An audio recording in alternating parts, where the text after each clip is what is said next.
This is Carita Parks with Bowie Television at the Under Armour Performance Center.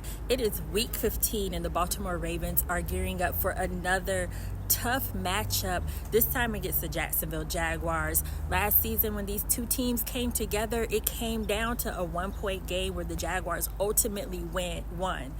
The Ravens remember that, and they have a bad taste in their mouth, or should I say a chip on their shoulder, and they're looking to redeem themselves on Sunday Night Football. But they do understand that Trevor Lawrence, he is a tough quarterback coming off that ankle sprain. He's still playing regardless of that injury. Coach Harbaugh also acknowledged Josh Allen and the challenge that he brings on defense. So they're all together ready for this matchup and know that what they are facing. Safety Kyle Hamilton, who went down last Sunday against the Rams with a knee injury, he came back into the game but left again and was on the injury report. He did practice this week, so that is a good sign. He said he felt good with the brace on. However, his status for Sunday is still up in the air. But other than that, the Ravens have a pretty clean bill of health, and they are looking to hold on to that number one seed in the AFC. And in order to do that, they have to get by Jacksonville Jaguars. This is Carita Parks with Bowie Television. Be sure to follow us for all your Ravens coverage.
Carita Parks with Bowie Television here with tight end Isaiah Likely from Baltimore Ravens. Isaiah, how are you?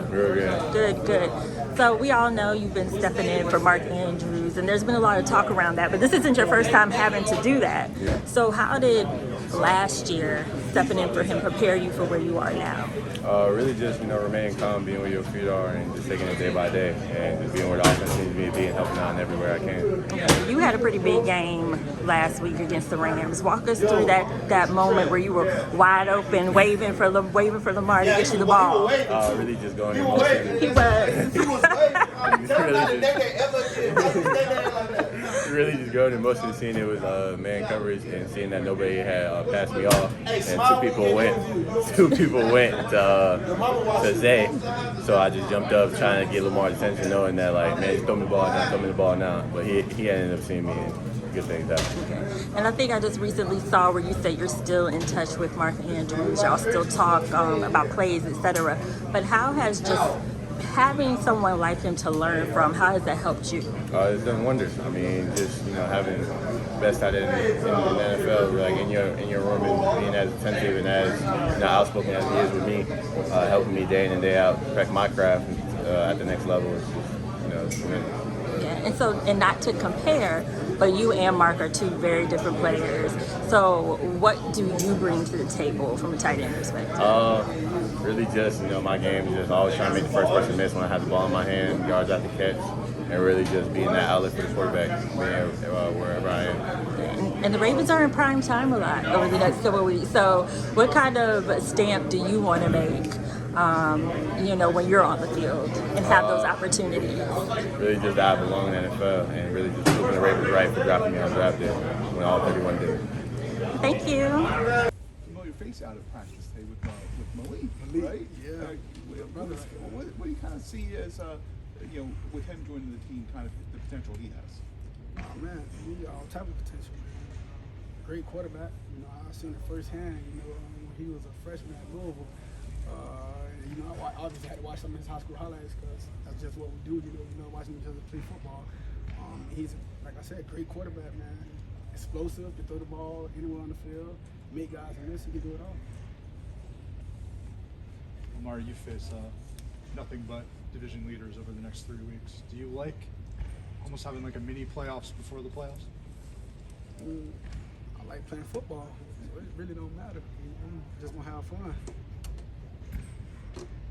Lamar, you shared the advice Nelson Aguilar gave prior to that Zay Flowers touchdown. What difference has he made to the team in his addition? Just because he has veteran leadership too, has won a championship as well. Oh yeah, just like that prime example, that situation on that knowledge, you know, just bringing knowledge to the game and knowing what guys would do, you know, just how to take ownership of, you know, within a play not being selfish, you know, stuff like that. Because that was very unselfish of him to, you know, I'm just gonna run this guy out the way and Jay'll be open. You know, some guys probably be like, if I ain't getting the ball, I'm just gonna do whatever I do. You know, so small stuff like that, you know, just separates him from other guys. Well, you obviously have won an MVP before, and certainly in the conversation again this year. Does that mean something to you? What do you make of that? It's an honor, you know, just like you said, just for me being knowledge, you know, just being that MVP conversation with great guys who was all up, being nominated for. But you know, I'm just staying locked in and trying to win because I want another championship, another trophy. You know, that means anything. Lamar, your last two opponents, both the Jaguars and then the Rams, their most recent games have been against the Browns. Is there anything to seeing what maybe an AFC North team or what they're trying to do to attack a defense? Is that something that you guys pick up on, or is that not really the focus and when you're kind of deconstructing film? Say it again. That's the question. So the Jaguars and the Rams, their most recent games have been against the Browns. And do you see in when you're picking apart film ways that maybe the Browns are going after those opponents that you guys try to pick up on, or is that not really how it works on like film breakdown? No, that's not really how it works. You know, we pretty much just try to do our thing, you know, but try to find the ins and outs of their defense, you know, to put us in a better situation when we face them. Because teams play different, you know, we can't go off how they played the Browns because our guys are different. Lamar, I'm curious whether you took notice of Isaiah Likely's touchdown celebration where he did a little Lamar impersonation. What did you think? They already told me they was gonna do it. Like if either one of them scored, they're gonna do that celebration. I'm not worried about it, but they really did it, so it was pretty funny. I was definitely laughing about it. It was cool. I liked it. I give it a 10. I give it a 10. Lamar, obviously you had some thumbs up for celebrations this year, thumbs down for Zay's celebration in LA. Okay, so about that, the thumbs down. All right, so the only reason I gave him a thumbs down because I feel like we wasn't in sync with it. Like the whole team wasn't, you know, joining in on the celebration. It was like him and Bate only, and everyone else was like clueless, like, what's going on? So that's all but that was horrible. Like next time let us know, give us a heads up, you know. But it was good when I caught on what was going on, the bouquet, flowers. I'm like, okay, that was nice. It was a nice thought. Aside from that, has there been maybe more coordination on how you guys celebrate scores this year? Yeah, because after I told him about that horrible celebration that he did, the first one, you know, the second one was pretty good. Him and Odell, when they did the little, whatever it was pretty dope. I liked that one. And then this past, you know, Sunday, the one with him and Likely, I liked that one. That was pretty good as well. But they've been stepping it up. Lamar, what do you make of Zay's comfortability now, not only just on the touchdown grab, but even the 2-point conversion catch that he makes? I mean, when you go back and watch those plays again, are you watching his maturity right now? I mean, I knew what he was capable of, you know, just from us being in South Florida, just training, you know, just building chemistry. And it's just his camp, you know, just his first day at camp, how he's just elusive and he's trying to get better each and every play. You know, if he make a mistake, he's trying to redo it and get better at it. You know, I've been seeing the maturity. You just got to keep getting better, keep being him. With Malik Cunningham, just what stands out to you from your time together about him and his game? He's unique. You know, he's one of one. Only he can do it what he do when he's on the field. You know, and when he get his chance to show the world, I believe people gonna see it. You know, just not from college, just when he into the league. Because we seen the preseason when he was with the Patriots. You know, little glimpses of it. But I just think the world of him, like the sky's the limit for him. Mark, John was talking about how clean the offensive line kept you for the most part, and he also praised the running backs in terms of pass protection. When you watch when you go back and watch games, what about a guy like Justice Hill stands out in terms of pass protection specifically? Because things that stand out is like, you know, Justice. People might look at him like, oh, he's an undersized back or something. He might not be able to pick up a linebacker blitz. He shows you on film. You know, he steps up, take on the block just like he's 200 and some pounds. You know, he's just a great all-around back. He can do it all. Run out the backfield, catch out the backfield, explosive runs, brain power, and blocking. He can do it all. Kind of continuing about pass blocking. I mean, you guys are obviously doing more dropbacks this year, doing more passing downs this year. How do you think the offensive line has adapted to what Todd wants you to do, and with the continuity that they've had, how have they adjusted to you personally as a quarterback and become more cohesive over the years? I believe our guys adjusted just fine. You know, anything we need our line to do, I believe they're capable of doing it. Just practice make perfect, and I feel like, you know, the more we practice, the better they get. The more we out there passing the ball, the better they're getting. You know, and I'm protected, like, you know, you guys just said, you're just blocking their tail off. Lamar, how important do you view your relationship with Tyler Linderbaum, and have you sensed this year him becoming a little more talkative and just kind of showing his personality more than maybe he did as a rookie, where he kind of just went about his business? Tyler's been the same since his rookie year. The only thing changes, he's been in it. You know, he's been in the league another year, extra year, but Tyler's been the same. You know, the knowledge is there. You know, the vocal, you know, just speaking, being a leader. You know, even though he's young, he's been a leader. You know, just stepping up, and he's smart, very smart. Talented center. Great center. I feel like he's got a great future in the league, and so he was at practice today. And then Devin Duvernay's on the short-term IR. We expect him to be back for the playoffs. So our first job is we got to get there before we talk about that. So that's our goal.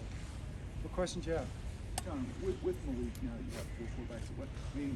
How would you kind of describe it? What would be kind of the plan? Because not a lot of teams have the 4 quarterbacks. No, it's definitely different. Unique situation. From a quarterback perspective, it's a future type of a move. I think Eric would describe it as that.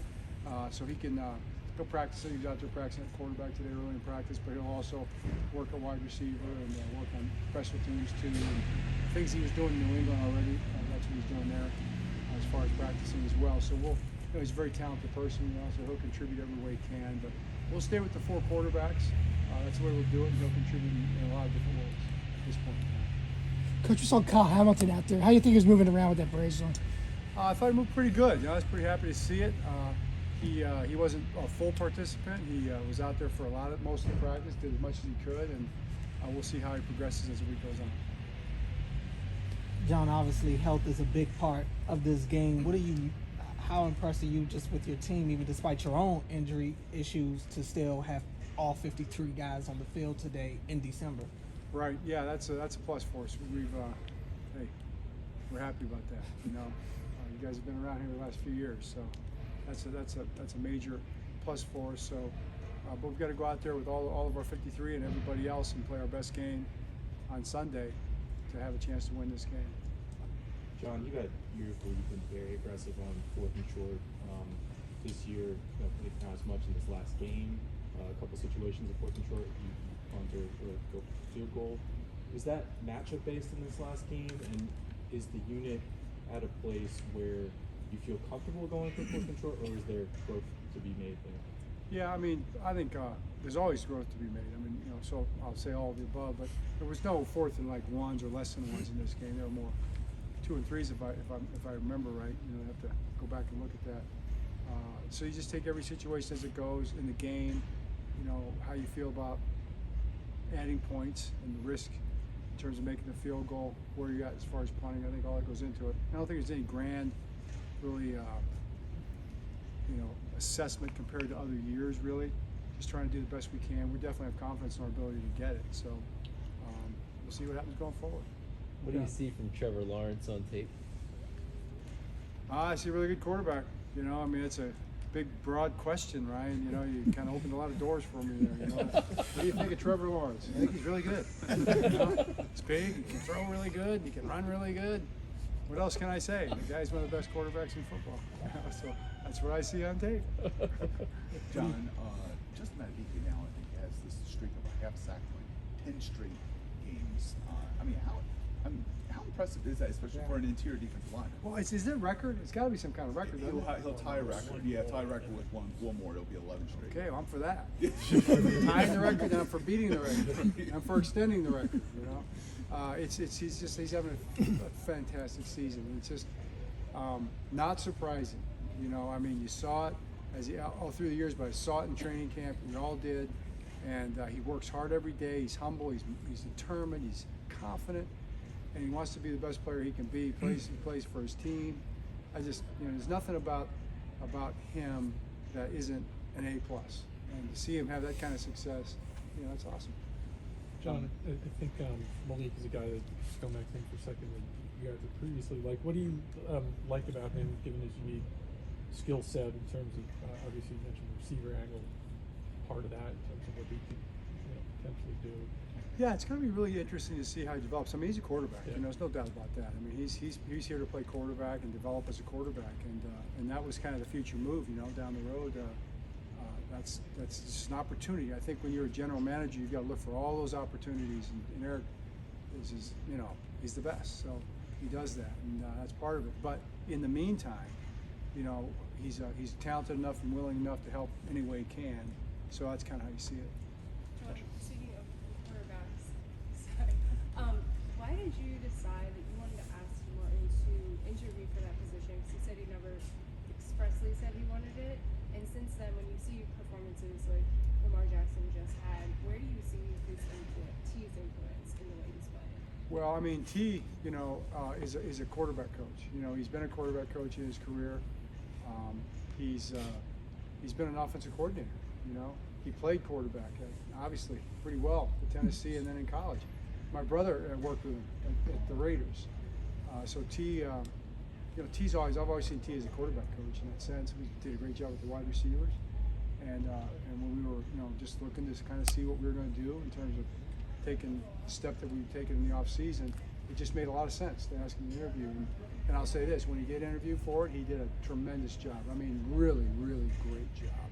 Just kind of blew me away. Not that I was surprised by it, but I was kind of expecting it. But then you see it, and you're like, wow, this he's the guy for the job, and he's just done a great job.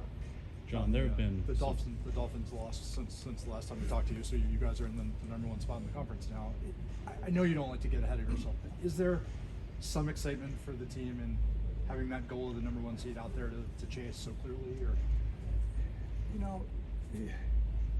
it's no one. There's no number one seed. There's no such thing as that right now. There's just because they put a bracket up on the TV screen doesn't mean anything. It's what you do. So our guys understand that we've got to go earn everything we get, and if we earn it, then then we'll get it. If we don't earn it, we won't. So we're going to try to win as many games as we can, climb as high as we can, but really just play one play at a time as well as we can, compete as hard as we can, every single play, every single series, every single quarter, every single game. And that's our focus, and that's really all we're thinking about. John, there's some special teams coordinators gaining head coaching buzz as things kind of progress. And what about special teams and from that background did you feel was beneficial for you in transitioning into a head coach that gave you a leg up maybe? Yeah, everybody has a unique kind of path, and to see guys that come up in different paths other than the traditional offensive coordinator quarterback path is good. And there's great coaches who do it that way too. But I think one thing about that particular route that you're talking about is the opportunity to be really well-rounded in terms of the game management, dealing with the roster decisions, being able to kind of have a relationship with all different players on the team, and then also being involved. Most of the special teams coaches have coached different positions over the course of their career, offense, defense as well. So just being able to have an umbrella kind of an understanding, I think, is a big advantage that they have that's kind of been overlooked a little bit over the years. And I think more of those guys should get an opportunity. I hope somebody does soon again. Like to think it worked okay. It worked out pretty good the last time. So hopefully one of those guys will get a shot soon. John, how well do you think Todd Monken's personality has fit in terms of just the fiery nature, his energy? I'm talking about specifically in like meeting rooms. Players seem to. I'm excited. Obviously, my journey's been a long one, and it hasn't been a lot of playoff field opportunities. But anytime you got that opportunity to clinch, it's a testament to the work that you put in all year. And obviously these last 4 weeks are playoff football. You get into December. I mean, every game counts, but like now it's like it counts double. So obviously it's a great opportunity for us. But the first step is take care of Jacksonville. Fans get excited. Do players get excited? You mentioned these Final Four games, twice as important. Is that an excitement factor? How do you describe it? I mean, you got to look at it. There's a lot of teams around the league right now that are not playing for this opportunity that we have. So, you got to lock in, you got to be focused, and you got to be grateful. It doesn't come around often. Like we got guys in the locker room that's been in the league 10 years and never sniffed the playoffs. So the opportunity to be able to be a part of that, that second half of the season is a great thing. We saw Sunday some rotation at the tackle positions. Good idea. You like that? Getting a little bit of a breather during a game. You're not gonna get me in trouble. No, obviously, everybody works in a collective group, and there's, our guys in the offensive line, and everybody's a starter, man. We've seen Pat McCarry, step in all year and playing at a high level. Lele as well. And it's just about the opportunity to get those guys in game situations. Obviously anything can happen. You want guys to be able to be ready and be able to seize the opportunity and not be afraid of the opportunity. So, whatever we got going on throughout the week, we forge through it and we just try to compete the best we can and get ready for the opportunities. Obviously, is the number one seed a major motivation? Obviously, you work all year to get in the playoffs. That's the number one thing, and then you got an opportunity to separate yourself from the pack. You want to do that, and obviously, coming into our home is a different feel. Our fans have been fantastic. You can tell by the fall starts. Obviously, teams have been getting at home and on our home field and stuff like that. So, obviously, home field advantage is a big thing, but just getting into the playoffs, getting your foot in that door means a whole lot more. Not trying to get you in trouble, but is it hard, given your experience, to be on the sideline watching when your offense is out there, albeit for the reasons that there's a reason for it? Yeah, obviously it's hard. Obviously as a competitor, you want to be out there every snap, but you also understand that it's a long season, and the key is to get you ready and keep you fresh for the playoffs to get rolling. So, and like I said, man, you never know what's going to happen. Ronnie's been up and down all year with injuries, and myself. And just being able to have those guys step in and get those play, those in-play game situations that are not like practice, get those guys ready. Obviously, it's a great deal. Morgan, you just talked about Ronnie being up and down. In your experience playing that position, if your knee isn't quite right, where does that most make things difficult? Technically. I think it's different for everybody. Pain tolerance and things like that. But I think it's different for everybody. So I think just in general, the guys, we always preach the next man up mentality. So I think guys have been able to do that and do it at a high level. We saw how well he played on Sunday after having that extra 2 weeks rest. Yeah. People outside may say, "Oh, it's 2 weeks; it's not a big deal." But I'm sure to you guys, 2 weeks can be everything. People don't realize that playing offensive line, there is no off days. Even if we have a helmet day, we're still blocking every day. So just to get those couple of plays, whatever it is, how many plays it is, off, whatever, to go through the week and have a strategy. It's just being professional as a player and as coaches. And so they have a menu set out for us and it's for us to follow, and we just do it the best we can do. Morgan, Lamar's elusive. He can scramble out of sacks and things like that, but how proud does this unit get of those highlights where Lamar just has a ton of time, 8 seconds, 9 seconds, 10 seconds? Obviously, it's our job to protect him and keep him clean, and obviously with a quarterback that's such a great threat with his legs and with his arm to be able to extend plays, that's the key to be able to stay on the, because it doesn't matter if it's cover 3, cover 2, you give that quarterback a certain amount of time, the blocking, it all turns into man coverage, and somebody gets open, so we just got to keep on striving for greatness. And just over the last 2 years, that side, you, Kevin, you, Tyler, what's allowed you guys to kind of find a continuity and also just kind of get a rhythm with knowing where Lamar and his scrambling ability, where he's even going to be? Well, the beauty of playing offensive line is all 5. It's 5 equal ones. We're like a shoestring. Wherever it goes, we follow. So, obviously the continuity, just playing together, getting those snaps, those quality snaps together is beneficial. But just getting the feel of knowing where he's at. We played a lot of football with him, and we know what he's capable of. And to give him extra time, it's usually 7, so we'll take it. Baltimore, what do you anticipate the energy to be like on Sunday? I mean, Jacksonville, they played you close last year. You both are vying for playoff positioning. These are playoff games. Everybody's fighting for position. Everybody's fighting to get in the playoffs and things like that. They're fighting to win their division. Our division is stacked, and so we're still fighting. And so the opportunity to go out there on a Sunday night when we're the only team looking, it's a great opportunity. So, it's coming, but that's what comes with it when you just do your job at a high level. Did you notice early on there wasn't as many, but when the Sacks game, there's a lot more double teams? This last game I noticed it for sure. This last game I noticed it, but that's just what it is. I don't really focus on that. I focus on just doing my job, just trying to disrupt the plays and just beat up my team. Gino said that he surpassed his interceptions like preseason. He set a goal for how many interceptions you want, and he surpassed that. Yeah. Have you surpassed your preseason sack prediction for yourself? I said I wanted 10. I passed 10, so I now have a new number. But that's between me. Going into obviously everyone knows this is your contract year. Sometimes it's a distraction for players. How much does that weigh on your mind, or how much are you excited about it? It's on my mind, but I don't worry about it. I don't even think about it too much. I just think about put my feet in front of the other and just keep on rolling in terms of just what's in front of me. What's the next play? What's the next game? I don't like to make it to the forefront of my mind. I feel like it'll be a distraction. In preparation for every game, do you think about the streak a little bit? I really don't. Someone just asked me, I really don't at all. I just go out there, just want to get a sack. You know what I mean? I want to make an impact for my team. That's what happens. Thanks, Chelsea. After last year, that game down there didn't go at the end of the you guys wanted. What do you see that on film and kind of with Trevor Lawrence, some of the keys to trying to put that from that? Just doing what we do best, keep the ball in front of us, be able to make tackles in open field. Kid got a great arm. You can see coverages. And the players do a good job once they get the ball in hand, making plays for him. Travis is a great back. He can do everything on the field. He can receive. He can run the ball behind the line. He can run behind his pads and stuff. So it's a full-on challenge that we just got to be ready for, honestly. Patrick, you haven't been shy about saying how good you think this team can be. How bad do you want the number one seed in the AFC? We want it bad. We want it bad. If we don't get it, we make the playoffs. We're still in there. We still can dance.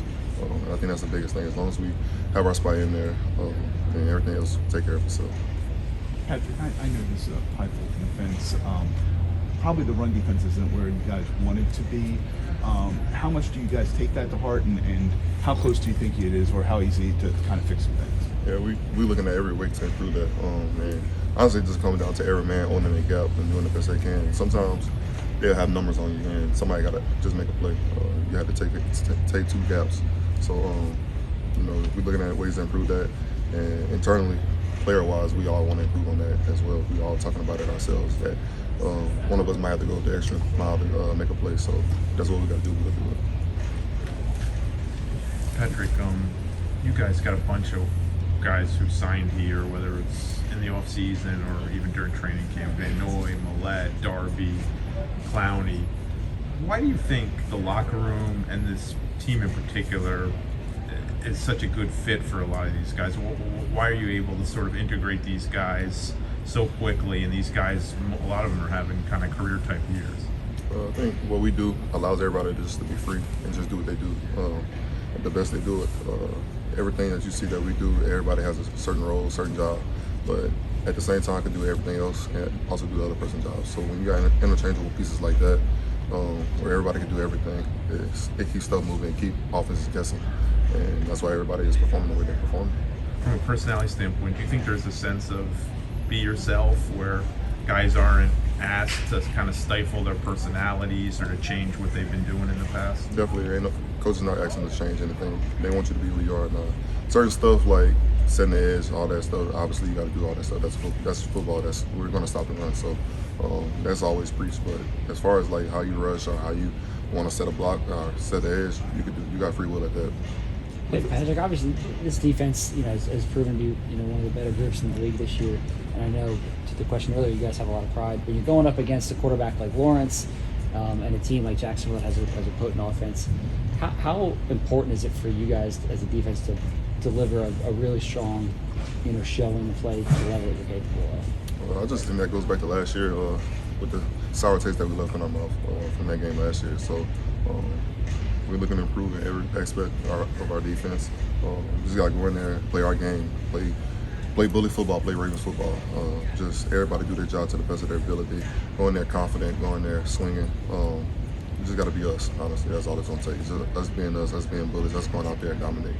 With Odell, we've seen him. I mean, he talks to everybody. I saw him come up to your locker room and talk to you. How would you kind of describe him as a leader? Yeah, he's a great guy. I know the media got their own perception of how Odell is, but to me, Odell's like the big brother I never had. He's just a great guy, does everything for you, always making sure you're straight, always joking, always clowning, always making sure you got a smile on your face. And that's actually the kind of other guy that we needed in the locker room, to be honest with you. Patrick, recent sports media and sports culture puts a heavy emphasis on championships and de-emphasizes the regular season. So when you're virtually guaranteed a spot in the playoffs, what keeps you and this team pushing, as hard as you guys do during the regular season in these final few weeks? One, this is a job, and everything gets looked at, everything is graded. And I think at the end of the day, you just want to be great. You don't want to be lax. You don't want to go out there, put anything bad on film. You don't want anybody to be able to say, yeah, we got one on you. You just want to be yourself. You want to be dominant. You want to be fierce. You want to be feared. You want to go into the playoffs and knowing everybody has that mindset of, man, we got to play Baltimore. So I think when we go into the last 4 games, we're looking to just dominate everybody. Like, everybody's on our list. Just saw the message from like my mom, brother, just family members, just telling them how proud they are of me and them calling me, just happy that they actually got to watch it happen live. So, Did your brother have the stream at the Golden State facility? Yeah, he was up there watching it on his phone. So yeah. Did you see Harbaugh's reaction? I did. I saw that. That was great. That was awesome. It's awesome to be able to do that and see everybody's reaction on the sideline. It was a moment that I definitely won't forget. Now that Duvernay is on IR for the short term, said Harbaugh, do you know what your role is with special teams going forward? I think pretty similar, but obviously I'll be back returning now. But I think it's pretty similar role that I've been doing. Go ahead. I was going to say, is it overwhelming, just in the sense from that return to now, in a good way, of the attention you're getting, and also to see yourself make big plays when you've been waiting for those moments? For sure, yeah, it's definitely like, it's all coming in at once, but, it's a great feeling. Just being able to go out there and show everybody that not only what I knew I could do, but what others, believed in me that I could do. So it was great to be able to go out there and showcase that. Everything Sunday was kind of unplanned because of an injury. Now you're part of the plan. Does that feel different going into a game knowing that's your job? For sure. Just in the sense that, you have a responsibility to do. Not that that's really been any different from any other week, but, like I said, I feel like I prepared myself for this moment, and I just need to go out there and, like I've been doing, just take advantage of it. Thank you. Appreciate it. What are the chances for this weekend? Still unsure. Up in the air. Went out there today. Felt pretty good, so go from there. Kyle, was it a relief? Were you concerned, especially when you left the game the second time Sunday, that it could have been a little bit worse than what it turned out to be? Yeah, I mean, whenever you have a knee injury, it's a little weird. I try to stay as positive as possible, and I mean, lucky for me is that it wasn't as bad as it could have been. So. In that moment in the game, is it mobility, pain, the in between from when it happened, when it came back in and then left? What's going on Sunday? Yeah, I mean, the injury actually happened when I hit Puka on the under route. My knee kind of bent a weird way, and then I got up, came back in the next possession, and wasn't even really involved in the play. My knee just kind of felt weird, so I went down, went to the locker room, taped it up, came back in, tweaked it again, and trainers were giving me advice to just sit it out, let the guys go win the game, which they did. You kind of itching to get back in there. I was wrapping it up to go back in again after the second time coming out, but medically I feel like team trainers were doing a good job monitoring it and letting me know that the rest of going back in, it wasn't would have been a smart decision if I did so. So sat me down, and I think it was the best decision. What do you think the biggest hurdle is going to be over these next few days for you to, be okay to hit the field and go play? Yeah, I think it's just reps. Honestly, it's tough to simulate getting practice reps You can do as many mental reps as you want. Being out there, actually seeing live plays, it's different. Getting prepared for a game. So hopefully be out there tomorrow, getting some reps and preparing for the game. When you say reps, you mean reps on the knee and feeling okay?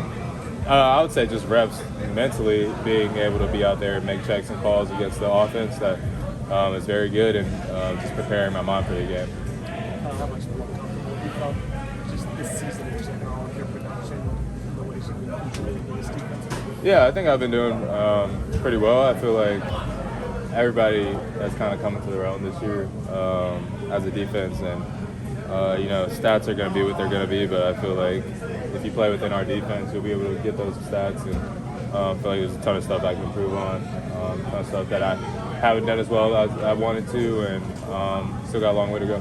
Hey, Trevor Lawrence and this Jaguars offense, how big of a challenge are they to slow down and do what they do? Yeah, I mean, obviously, like you said, Trevor's a super talented guy, can make every throw, he's mobile. He's tough, obviously, coming back from the ankle so quickly, and they also have a bunch of guys all over the field. They got Calvin Ridley, they got Jones at receiver, they got Etienne at running back, got a solid line, good tight ends, and it's a challenge for us, but I feel like it's something we can handle.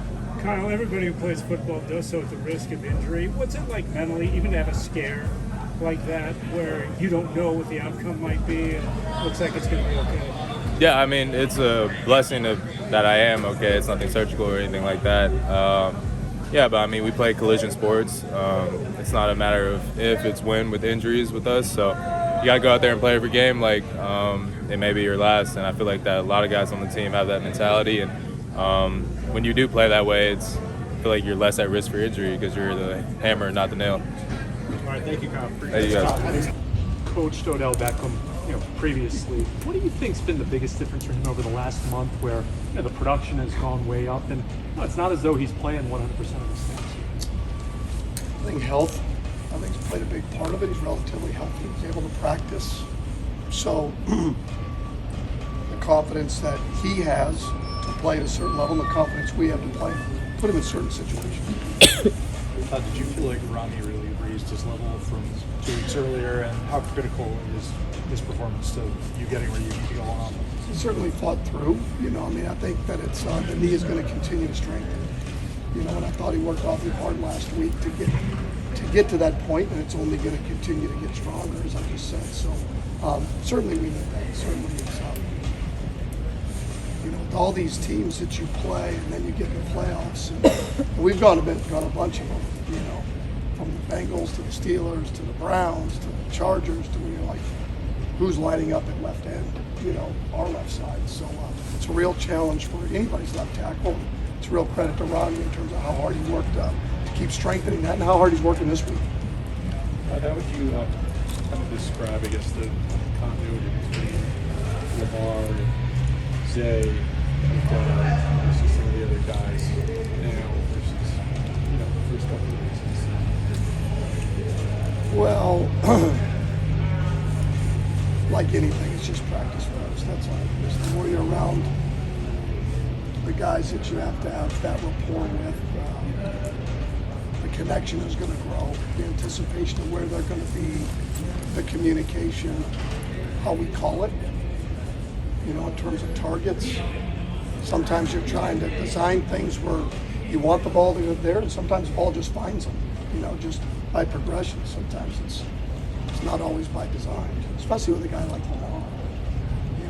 Some of the plays that he ends up making, it's not by design, it's where he ends up.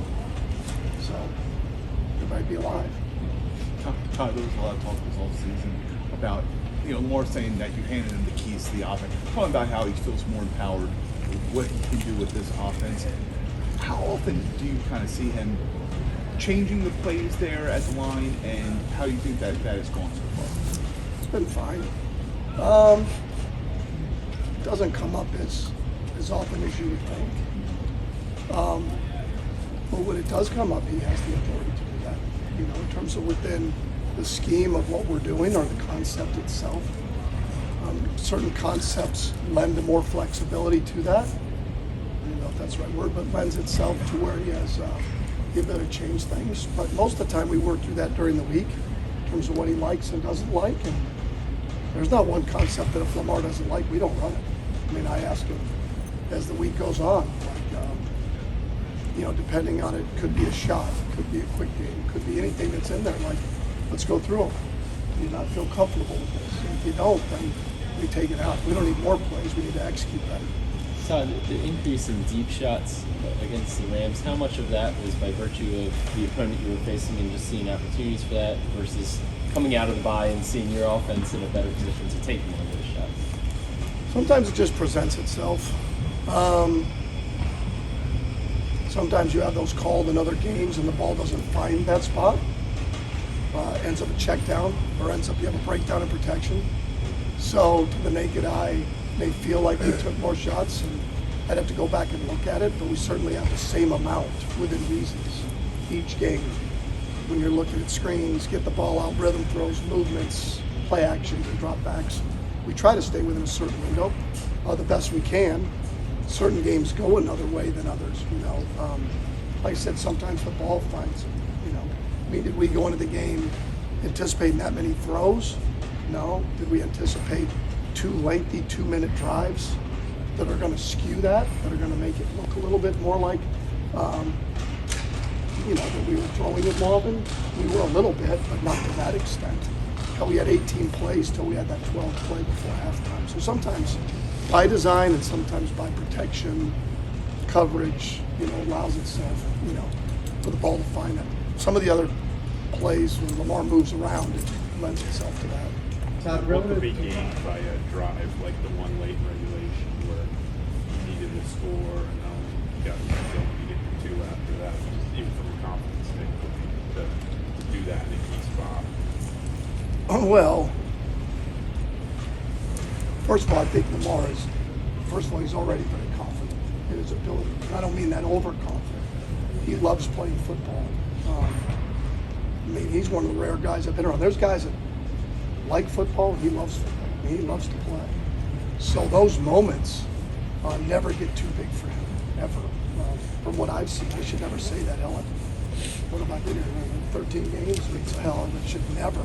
That's a pretty short stay. But it doesn't feel that way. I do think that the more often you're able to have success, certainly it builds confidence with your ability to feel like, you're never out of it, I guess would be the way to say that. Obviously, the way it turned out was, I don't know, I've been doing this 30-something years, and you can count on one, maybe 2 hands the number of times you have a game like that. Pretty cool. You don't want the night to end. Because the next day you're on to the next team and you're like, well, shit, this shit's over. You gotta be kidding me. Can I enjoy this? Can we get a week? Now that would have been really cool going to the bye week, right? Now you could have enjoyed it a lot longer than that, but it's like, okay, this is over, great. But that was unbelievable credit to our players and their execution down the stretch. Obviously didn't feel like that at first and second down. Didn't feel like that execution was at a high level, but we certainly came back on that third down. So, Todd, relative to your time with Odell before, compared to what you see with him now, just physically and his ability as a receiver, does he look like the same guy that you knew before? Is it different? What do you see? Well, I think I said this early on when he came. He's always been a highly intelligent football player, understands the game, outstanding balance and body control, tracking the football, which you still see. You still see that. Like with any player, over time, your body gets older. It's the way it is. But he still has it in. You see it every day when he's out there practicing, the way he moves and his explosiveness. But you can certainly see, like I said, guys that are crafty, guys that are great at tracking the ball, balance and body control, they never lose that. They never lose that part of their game. And he still has that. Just savoring the Rams game a little bit longer. The 2-point conversion, the play that Lamar made on that. Your thoughts when you look back on that play on film? Well, what's interesting is, you don't give it due justice when it's at full speed, because you don't always see, and it's the same thing with throws when you're under duress. You might not see to the naked eye that there was a D lineman in your face. You might not see what exactly, like to me, it worked just like we designed it. Like, holy shit, we blocked that thing perfect, got out there, ran shark route, didn't like that, went there. You're like, going, God, did that look like crap?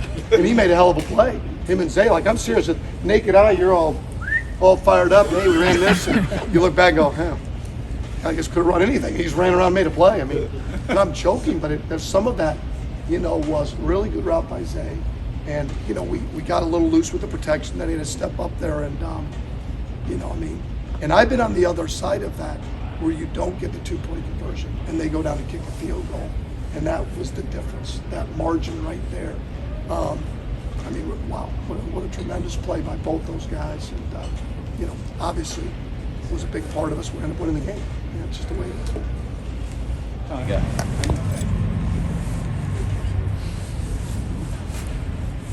Mike, Can't be this easy. Obviously, Jacksonville last year was a tough way to end that game. We didn't get a chance to ask you after the Cleveland game and how that kind of ended in the fourth quarter. Yeah. You guys are usually good, quarter one through quarter four, but when there have been those fall-offs in the fourth quarter, has it been easy to pinpoint what has kind of contributed to those sudden collapses? Yeah, well, so talking about the Cleveland game, we were in a 2-minute situation, and then at some point it really becomes a 4-minute situation, when time kind of goes back on their side and they're trying to kick a field goal, so our mind kind of shifts in that particular situation. The Jacksonville game last year was straight up, hey, they got 4 downs, they got plenty of time to go down and score. We got to stop them. And that, with that game, we got them to a 3rd and long. Had 2 times to try to get them to 4th down, and we didn't make those plays to make it. I think when you're looking at fourth quarter drives to win the game, you're not really thinking in terms of calls and plays. You're thinking in players and matchups, and my guys understand. It's hard to stop a team with 4 down, so a lot of times it's a takeaway or a sack that leads to victories in those situations. So our mindset is to go out and play our technique and be aggressive, and obviously there's strategy involved in what the things that the offenses are doing and the things that we're kind of countering with on defense, and that changes from game to game. But the philosophy is always the same. We want to be in attack mode and stay aggressive, and ultimately, it's gonna take a play, to win those types of games. Mike, how impressed are you with Kyle Hamilton's toughness? He tweaks the knee, comes back in, tweaked it again. He said he wanted to come back in until you guys had him down, and he's already practicing this week. Just beyond his talents, which are a given, what does that say about someone just wanting to be out there like that? Yeah, well, you said it.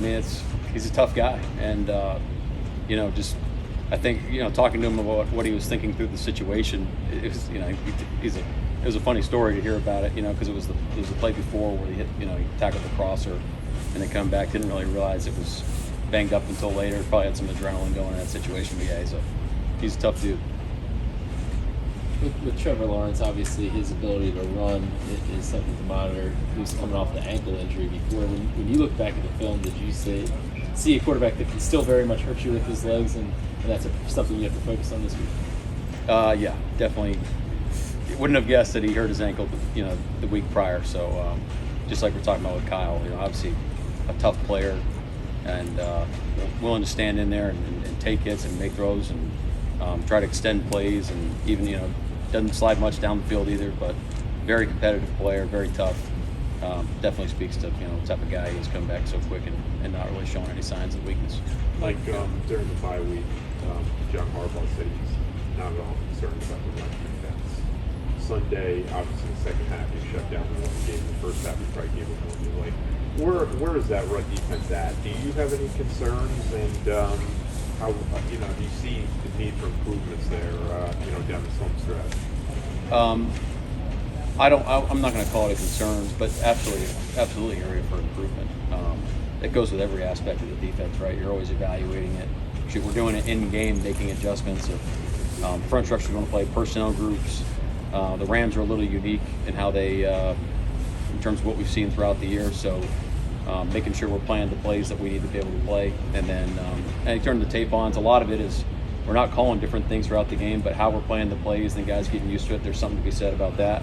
And obviously, schematically, you got to be able to adapt as games go on as well. So we're not we're never concerned about anything. You're always thinking about, okay, through the lens of where are we, where do we want to be, how do we get there, and that's how we're approaching it. Like with Tyler does so much and is so versatile.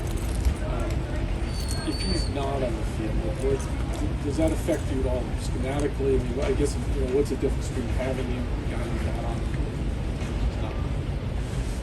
Well, he's like you said. I mean, he's such a unique player, so you can use him uniquely. And if he's not out there, not one guy is going to be able to do the things that he can do. Now we have people that can go in and perform at a high level, which you've seen. But it probably won't be just one person filling the roles that we have in the place. So you can get there through personnels and different calls and things, to kind of alleviate the stress of not having him out there. How involved do you get during the week knowing how he's feeling and responding so you can prepare for, X, Y, or Z depending on his health? Yeah, anytime someone's kind of up in the air, you kind of have to have the contingency plan. And that goes the same for really every position. Hey, what happens if so-and-so breaks a chin strap? Who's going in? What's your backup plan? How does the game plan adjust? I mean, it's impossible to cover all those bases, but you try as much as you can and try to think through some of those things. So when it does happen, it's kind of like you've been practicing it all week. You kind of know what direction you need to go, and coaches do a great job of input on who's ready for what. And in this situation, we have the whole week to kind of work our contingency plans on how everything shakes out. So it's a little different when it happens in real time. But yeah, you're definitely always thinking about those things.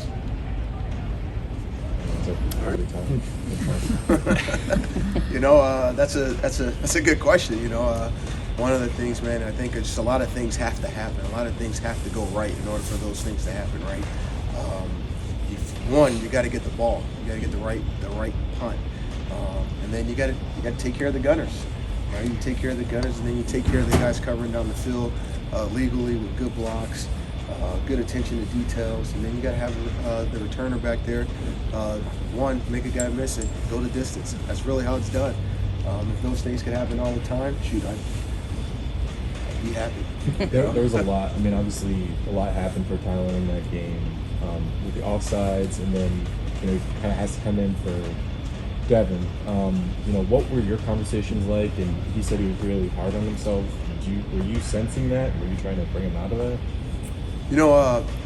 On that offsides play, it's just one of those things when after the game, you kind of talk to him. You don't really understand, because that's the same play that Duke actually got hurt on that play. So, as his coach, I was frustrated. That's a change of possession. And then, I kind of go over, I have a conversation with him. And then at some point throughout the game, they say, hey, Duke's down. All right, and then you go back to Thailand and you say, hey, you're going to be the punt returner. There's going to be some opportunities there. And the first things first is possession of the football. That's one of the things we talk about all the time. He did that.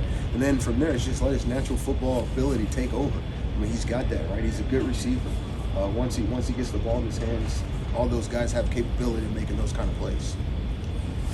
Coach, in terms of Tylen's resilience, because he's a guy I remember we talked to during training camp, and he said he was sitting in his car waiting for the clock to turn 4 o'clock to make sure that he was going to make the team. To go from that point to what he did this past weekend, can you talk a little bit about his resilience? It just speaks to kind of who he is and what he's done. It's a guy that goes out there every day and he just puts the work in and just waits for the opportunity when his number's called. And I think that speaks a lot to kind of who he is as a person. I mean, when he first got here as a rookie, I didn't really know who he was and what he was. I just knew he was a receiver.